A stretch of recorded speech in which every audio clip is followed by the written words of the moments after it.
today? I'm Mike Valencia and welcome to Self-Sufficient Me. It's pretty noisy around here, it always is. If you've seen my other quail videos, thanks for watching. But the reason for this video is to get you up to date with the modifications and some of the things I've changed in the pen to make it better for the quail. This season in southeast Queensland, which is a subtropical region, has had a lot of rainfall, and that rainfall has caused me quite a few problems, and I needed to fix and address those issues. If you've seen my other videos, you'll realise that now you can see I've put a roof over the top of this pen. Initially I didn't think I'd need it.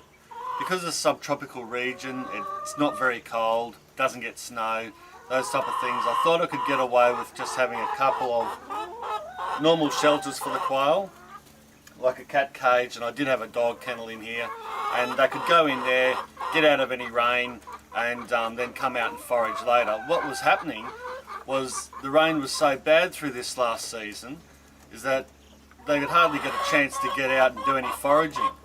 So they were dry in their shelters, but then when they started to come out and forage, because they had to eat, going between the eating stations and going between their shelters was a problem. They were getting wet, they were trying to forage in the mud, and there was a problem there with them being wet through the night.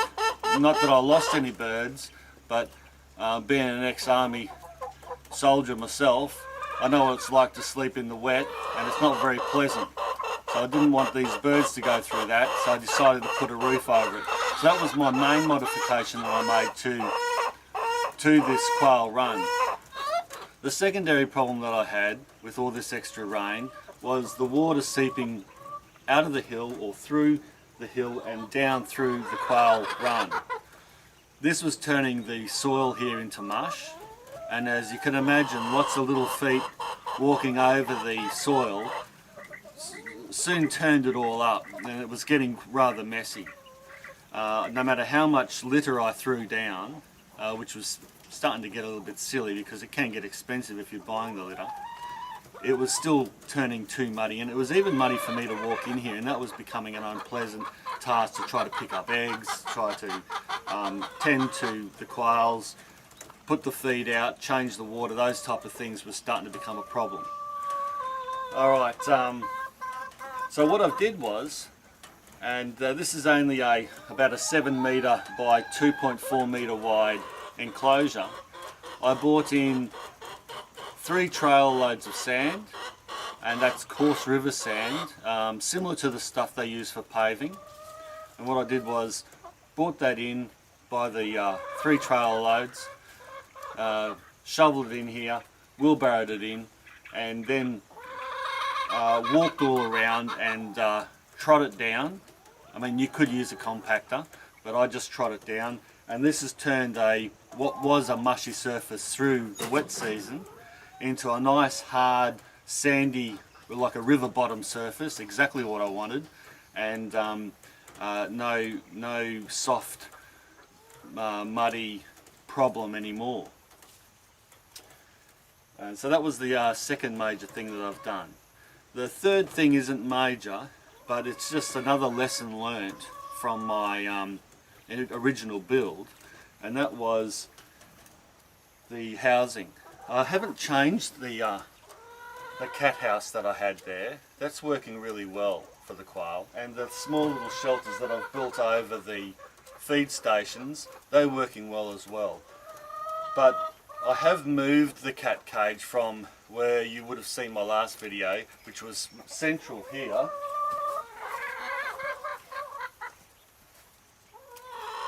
It was central there. I've moved it to the side so that nothing can get around it.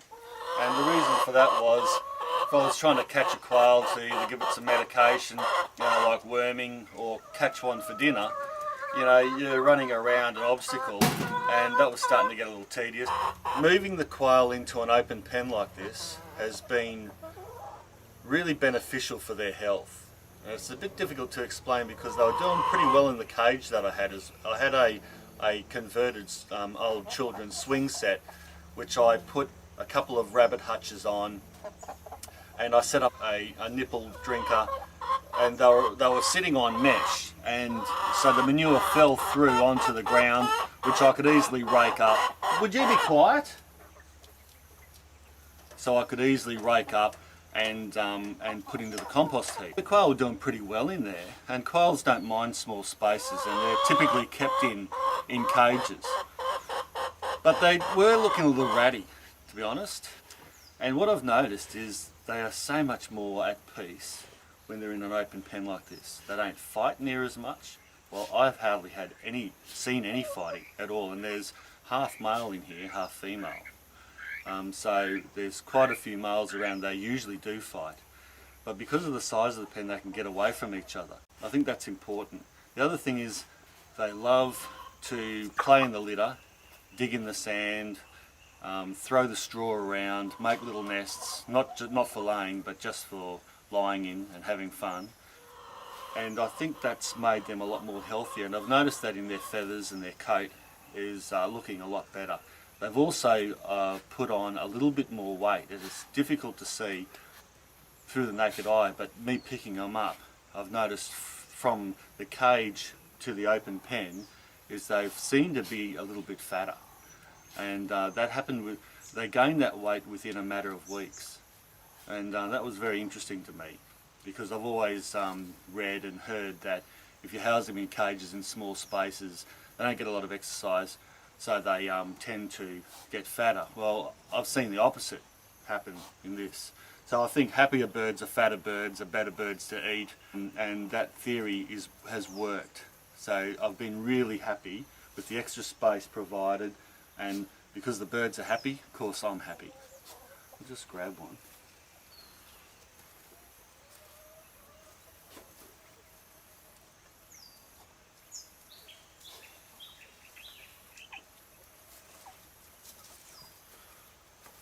Go. So they're not that hard to catch. This fella here is